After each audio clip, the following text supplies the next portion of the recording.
السلام علیکم ناظرین، آپ دیکھ رہے ہیں home T V news bulletin کا باقاعدہ آغاز کرتے ہیں۔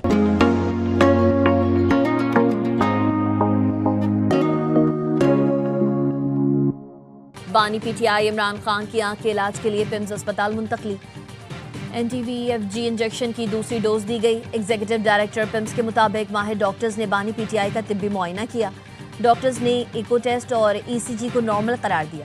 علاج سے پہلے عمران خان سے رضامندی لی گئی، جس کے بعد آپریشن تھیٹر میں طے شدہ پروٹوکول کے تحت انجیکشن لگایا گیا۔ علاج سے پہلے اور بعد میں عمران خان کی حالت مستحکم رہی۔ ہدایات کے ساتھ بانی پی ٹی آئی کو اسپتال سے ڈسچارج کر دیا گیا۔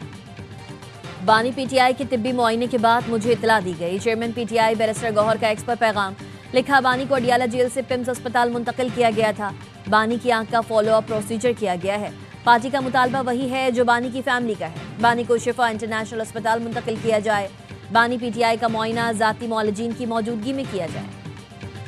اسلام آباد ہائی کورٹ میں بانی پی ٹی آئی کا ایکس اکاؤنٹ بند کرنے سے متعلق درخواست پر سماعت۔ عدالت نے آئندہ سماعت پر حتمی دلائل طلب کر لیے۔ درخواست گزار کے وکیل نے کہا، بانی پی ٹی آئی اور پی ٹی آئی کا جواب نہیں آیا۔ وکیل علی بخاری نے کہا، عدالت نے جیل میں بانی پی ٹی آئی سے ملاقات کرانے کا آرڈر کیا تھا۔ ہمیں پہلے جیل میں ملاقات تو کرنے دیں، پھر ہم جواب دیں گے۔ عدالت نے سماعت مئی کے پہلے ہفتے تک ملتوی کر دی۔ وزیر اعظم شہباز شریف کا دورہ قطر۔ دوحہ پہنچنے پر کنگ حمد ایئرپورٹ پر قطری وزیر مملکت محمد بن عبدالعزیز الخلیفی نے استقبال کیا۔ نائب وزیر اعظم اسحاق ڈار طارق فاطمی بھی وزیر اعظم کے ہمراہ۔ وزیر اعظم دوحہ میں امیر قطر شیخ تمیم بن حمد الثانی سے ملاقات کریں گے۔ باہمی دلچسپی کے امور اور خطے کی صورتحال پر تبادلہ خیال ہوگا۔ توانائی شعبے میں شراکت داری، عوامی روابط کے فروغ، تجارت، سرمایہ کاری، افرادی قوت کی برآمد، انفراسٹرکچر کی ترقی پر گفتگو ہوگی۔ پہلے پروٹوکول دیا، حراست موقف رکھی، پھر کسی تحریر یا معاہدے کے بغیر ہی چھوڑ دیا۔ کراچی کے ساحل تھانے کی پولیس کا انوکھا اقدام۔ خیابان اتحاد پر فوڈ ڈیلیوری رائڈر فرحان کو کچلنے والے اصغر علی بھنگوار کو رہا کر دیا۔ سرکار کی مدعیت میں پرچہ کاٹنے سے گریز۔ بتایا، فرحان کے اہل خانہ نے اللہ کی رضا کی خاطر ملزم کو معاف کر دیا۔ دوران تفتیش اصغر بھنگوار نے بتایا وہ حازم بھنگوار کا بھتیجا ہے۔ اسسٹنٹ کمشنر حازم بھنگوار نے بیان کی تردید کر دی۔ کہا، میری بہن اور بھائی تو غیر شادی شدہ ہیں۔ ورثا نے تو خون معاف کیا، لیکن تیز رفتاری، سگنل توڑنے، حراست میں جھوٹ بولنے پر کوئی کارروائی کیوں نہیں کی گئی؟ پولیس کی اتنی مہربانیوں نے کئی سوالات اٹھا دیے۔ صدر آصف علی زرداری نے کراچی کے معاملے پر پارٹی قیادت کی سخت کلاس لی۔ وزیر اعلیٰ سندھ اور میئر کراچی کو بہت باتیں سننا پڑی، نتائج کے لیے 3 ماہ کا وقت دیا گیا۔ صدر زرداری کا کراچی کے لاہور اور دیگر شہروں سے موازنے اور میڈیا میں تنقید پر اظہار ناراضی۔ اجلاس میں صدر زرداری نے استفسار کیا، آپ بتائیں پیسے اختیارات کس چیز کی کمی ہے؟ 3 ماہ میں عوامی شکایات میں کمی اور واضح فرق نظر آنا چاہیے۔ یہاں سڑکیں تاخیر سے بنتی ہیں تو محسن نقوی سے پوچھ لیں، انڈر پاس 60 روز میں کیسے بنتا ہے؟ مجھے کراچی میں اسلام آباد کی طرح کی سڑکیں چاہیے۔ گورنر ہاؤس میں کراچی کانفرنس پر پی پی قیادت کامران ٹسوری سے سخت ناراض۔ کچھ معاملات پر 28ویں ترمیم کی حمایت کریں گے، لیکن اب گورنر تبدیل ہوگا۔ پی پی قیادت کا اجلاس میں نئے صوبے سے متعلق کوئی بات نہ سننے کا فیصلہ۔ کراچی کے معاملات پر بلاول بھٹو ان ایکشن۔ وزیر اعلیٰ صوبائی وزیر اطلاعات اور کراچی پولیس چیف سے ملاقات۔ وزیر اعلیٰ سندھ مراد علی شاہ نے بلاول بھٹو کو صوبے کی انتظامی اور سیاسی صورتحال پر بریفنگ دی۔ شرجیل نام میمن نے صوبے میں ٹرانسپورٹ منصوبوں سمیت محکمہ اطلاعات کی کارکردگی سے آگاہ کیا۔ ایڈیشنل آئی جی آزاد خان نے بلاول بھٹو کو شہر میں امن و امان کی صورتحال سے آگاہ کیا۔ شرجیل نام میمن کا کہنا ہے، سندھ حکومت کے خلاف سازشیں کھل کر سامنے آ رہی ہیں۔ ایم کیو ایم اور بعض وفاقی وزراء منظم سوچی سمجھی پروپیگنڈا مہم میں مصروف ہیں۔ وفاق ایک طرف تعاون مانگتا ہے، دوسری جانب اتحادی اور وفاقی وزراء سندھ کے خلاف روزانہ گھناؤنی سازشوں میں مصروف ہیں۔ ایم کیو ایم نے کارکنان کو بلدیاتی انتخابات کی تیاری شروع کرنے کی ہدایت کر دی۔ بلدیاتی الیکشن کے لیے 10,000 امیدواروں کی ضرورت ہوگی۔ تنظیمی ذمہ داران کو بلدیاتی امیدواروں کی فہرست تیار کرنے کی ہدایت۔ بہادرآباد مرکز میں خالد مقبول کی زیر صدارت ایم کیو ایم کے اجلاس میں سانحہ گل پلازہ کی شفاف تحقیقات کے لیے سپریم کورٹ سے رجوع کرنے کا فیصلہ۔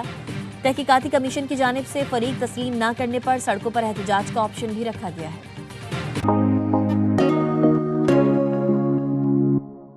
ڈیل نہ ہوئی تو یہ ایران کے لیے بہت برا دن ہوگا۔ امریکی صدر ڈونلڈ ٹرمپ کا ٹروتھ سوشل پر بیان۔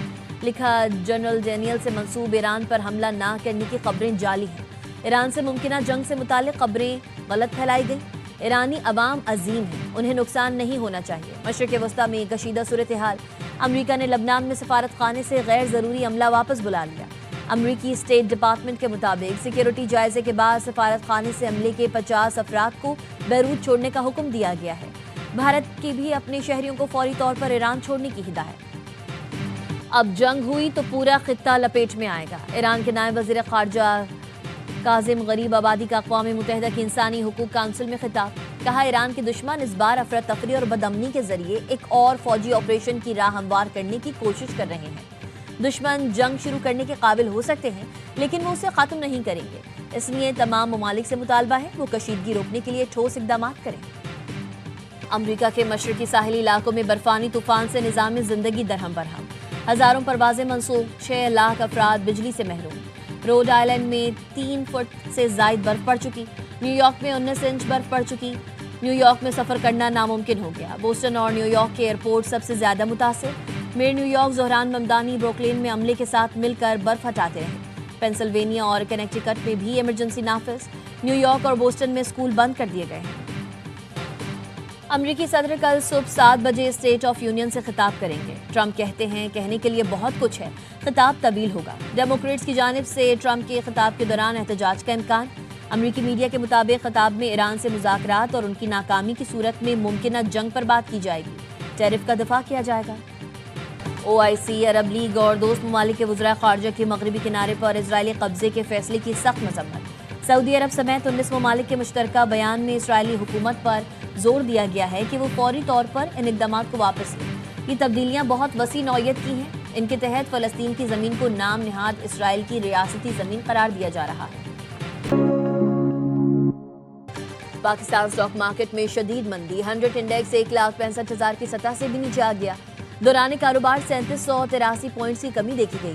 کریکشن کے بعد 3548 پوائنٹس کمی سے 1,64,142 پوائنٹس پر ٹریڈنگ۔ اسٹاک ماہرین کا کہنا ہے مشرق وسطیٰ میں کشیدگی کی وجہ سے سرمایہ دار پریشان ہیں، جس کی وجہ سے مارکیٹ میں حصص فروخت جاری ہے۔